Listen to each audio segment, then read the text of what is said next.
십자가를 지심은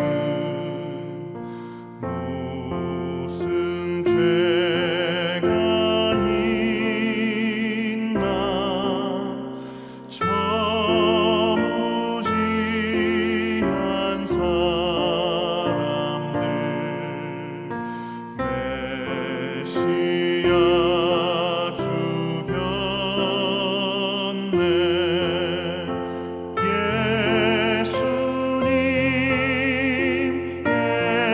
예수님 나의 죄 위하여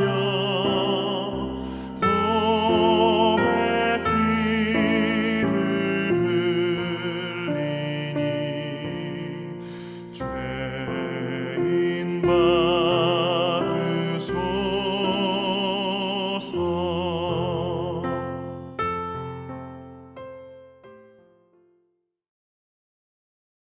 사도신경으로 신앙 고백 드리겠습니다. 전능하사 천지를 만드신 하나님 아버지를 내가 믿사오며 그 외아들 우리 주 예수 그리스도를 믿사오니 이는 성령으로 잉태하사 동정녀 마리아에게 나시고 본디오 빌라도에게 고난을 받으사 십자가에 못 박혀 죽으시고 장사한 지 사흘 만에 죽은 자 가운데서 다시 살아나시며 하늘에 오르사 전능하신 하나님 우편에 앉아 계시다가 저리로서 산자와 죽은 자를 심판하러 오시리라. 성령을 믿사오며 거룩한 공예와 성도가 서로 교통하는 것과 죄를 사하여 주시는 것과 몸이 다시 사는 것과 영원히 사는 것을 믿사옵나이다. 아멘.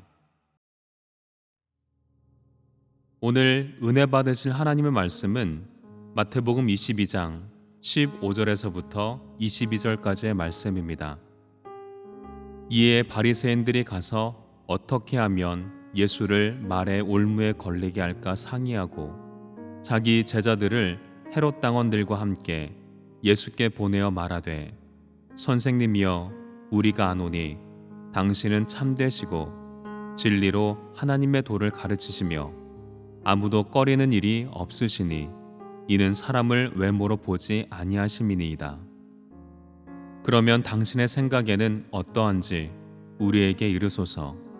가이사에게 세금을 바치는 것이 옳으니이까 옳지 아니하나이까 하니 예수께서 그들의 악함을 보시고 이르시되 외식하는 자들아 어찌하여 나를 시험하느냐. 세금 낼 돈을 내게 보이라 하시니 데나리온 하나를 가져왔거늘 예수께서 말씀하시되 이 형상과 이 글이 누구의 것이냐. 이르되 가이사의 것이니이다. 이에 이르시되 그런즉 가이사의 것은 가이사에게 하나님의 것은 하나님께 바치라 하시니 그들이 이 말씀을 듣고 놀랍게 여겨 예수를 떠나가니라. 아멘.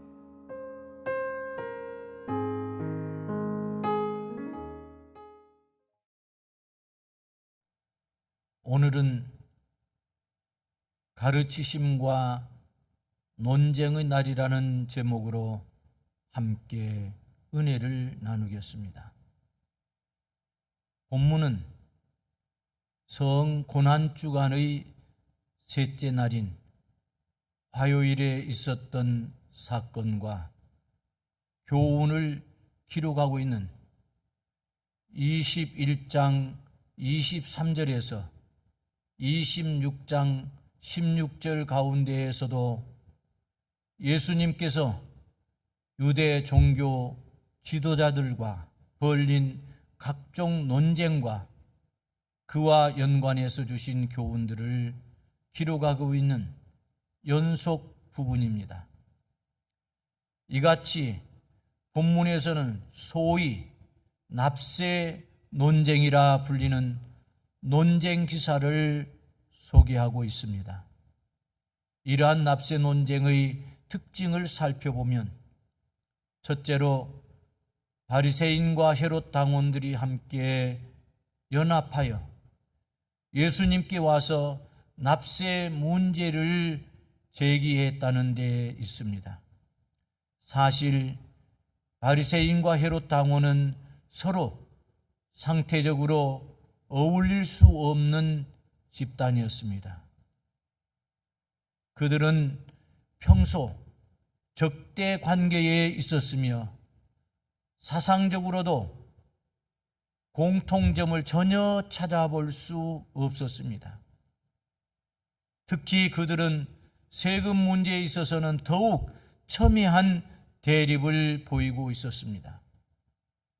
즉, 바리새인들은 종교적인 이유로 납세를 반대하였던 반면 헤롯 당원들은 헤롯을 중심으로 정치적 이득을 얻기 위해 모인 친로마 계열의 사람들로 납세에 적극적인 입장을 취했던 것입니다. 그럼에도 그들이 서로 연합하여 예수님께 찾아온 사실에서 우리는 진리를 대적하는 일에 있어서만큼은 하나가 되는 불의의 세력의 면모를 발견하게 됩니다.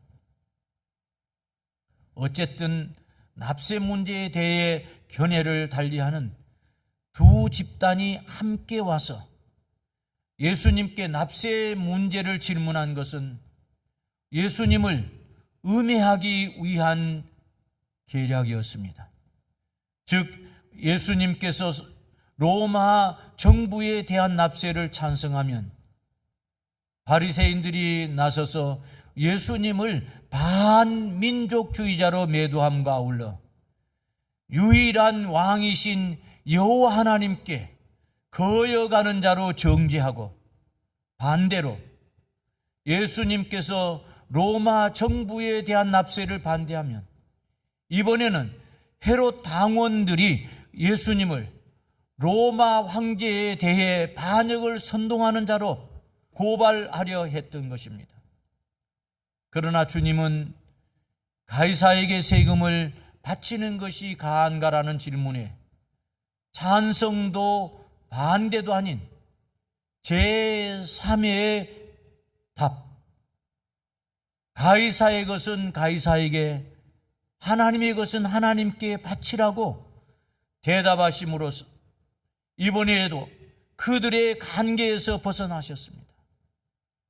여기서 우리는 주님이 지니신 신적 지혜를 다시 한번 확인하게 됩니다. 그러므로 우리는 이러한 불의한 자들의 실상을 잘 알아야 합니다. 그리고 그들이 비록 연합하여 대적한다고 할지라도 그것을 당연한 현상으로 이해하고 지혜롭게 대처해야 합니다. 아울러 성도들은 불의한 자들과 같이 세속적 이해관계에 따라 모이고 흩어질 것이 아니라 하나님의 뜻과 말씀에 따라 모이고 흩어지기에 힘써야 하겠습니다. 둘째로, 성도는 가장 모범적인 시민이 되어야 합니다. 21절에 보면 예수님께서는 가이사에게 세를 바치는 것이 가한지 불가한지를 묻는 자들을 향해 가이사의 것은 가이사에게, 하나님의 것은 하나님께 바치라고 대답하셨습니다. 즉, 이것이냐 저것이냐를 요구하는 자들에게 이것도 저것도 아닌 제3의 대답을 주신 것입니다. 이로써 주님은 바리새인들과 헤롯 당원들의 음모를 지혜롭게 벗어나실 수 있었습니다. 그러나 이는 단지 주님께서 당면한 위기를 벗어나기 위해 주신 말씀은 아니었습니다. 이는 국가와 하나님에 대한 우리의 의무를 분명하게 지적해 주신 말씀이라고 할 수 있습니다. 여기서 우리는 성도의 국가에 대한 의무를 생각해 볼 필요가 있습니다. 주님은 가이사의 것은 가이사에게 바치라고 하셨습니다. 주님은 이 세상에서 국가라는 공동체 안에서 살아가는 사람으로서 국가에 대한 의무를 이행하는 것이 당연하다고 보신 것입니다. 우리 성도가 가져야 할 국가관을 제시해 주신 것이었습니다. 성도는 자기가 속한 사회에서 가장 모범적인 시민이 되어야 합니다.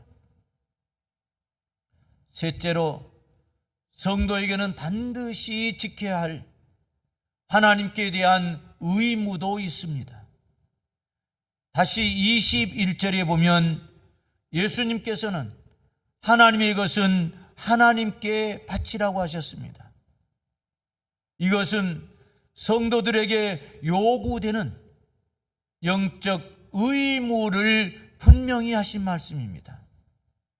이는 우리가 본래적으로는 또 궁극적으로는 천국의 시민이기 때문에 감당해야 할 아주 특별한 의무입니다. 그렇다면 우리가 하늘 시민으로서 지켜야 할 의무는 무엇입니까? 여러 가지가 있습니다. 다만 핵심적인 것 몇 가지만 말씀드리면 다음과 같습니다. 먼저는 주의를 거룩히 지키는 것입니다. 하나님은 우리에게 안식일을 기억하여 거룩히 지키라고 명하셨습니다. 안식일은 오늘날의 주일입니다. 주일은 우리가 개인적으로 사용해도 좋은 날이 아닙니다. 주의 날이란 말이 의미하듯이 우리는 이 날을 주를 위해 드려야 합니다. 주의 전에 모여서 예배를 드리고 병든 자나 낙심한 자들 및 과부와 고아들을 찾아가서 위문하는 일을 비롯하여 주께서 명하시고 기뻐하시는 일들을 행하는 것이 마땅합니다. 예배에도 참석하지 않은 채 운동장에 간다든지 친목회 모임이나 잔치 자리에 간다면 이는 곧 범법 행위가 됩니다. 또한 11조를 구별하여 드리는 것입니다. 성경은 11조를 하나님의 백성의 의무로 규정합니다. 또한 복음을 전해야 합니다. 복음 전파는 주님께서 당신의 제자된 자들에게 남기신 최후의 명령으로 이 또한 우리가 반드시 지켜야 할 의무입니다. 그러므로 우리는 이 복음 전파의 의무를 성실히 수행해야 하겠습니다. 사도 바울은 복음을 전하지 않으면 자기에게 화가 미치게 될 것이라고 하였습니다. 그가 하나님께 대한 의무에 얼마나 충실했는지 잘 보여주는 예라고 하겠습니다. 결론을 맺으려고 합니다. 사랑하는 성도 여러분, 세상에 대한 의무를 성실하게 이행하고 있습니까? 참으로 잘하는 일입니다. 아울러 하나님께 대한 의무도 성실하게 이행함으로 천국 시민으로서의 도리를 다하고 그 나라의 왕이신 하나님께 칭찬을 들을 수 있는 광장교회 성도님들이 되시기를 축원합니다. 아멘.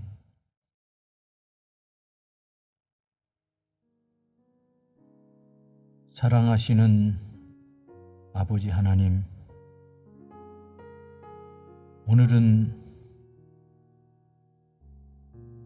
교단과 각 지방회를 위해서 그리고 한국 교회와 교역자들을 위해서 기도합니다. 하나님 아버지, 우리 기독교 대한 하나님의 성회에 소속한 모든 각 지방회와 그리고 지방회에 소속되어진 개교회들이 크게 부흥하여 하나님 앞에 더 큰 영광을 돌리게 하여 주시고 더 크게 쓰여지게 하여 주옵소서. 그리고 우리 한국 교회를 하나님 축복해 주셔서 한국 교회가 더욱더 큰 부흥을 가져와서 온전히 대한민국이 복음화 될 수 있도록 은혜를 베풀어 주시고 그리고 각 교역자들 한 사람 한 사람을 붙들어 주셔서 하나님 아버지 교역자들에게 더 큰 은혜와 능력을 더하여 주셔서 복음을 전하는 데에 부족함이 없게 도와주시고 하나님께 더 귀하게 쓰여질 수 있도록 은혜를 베풀어 주시옵소서. 예수님의 이름으로 기도하옵나이다. 아멘.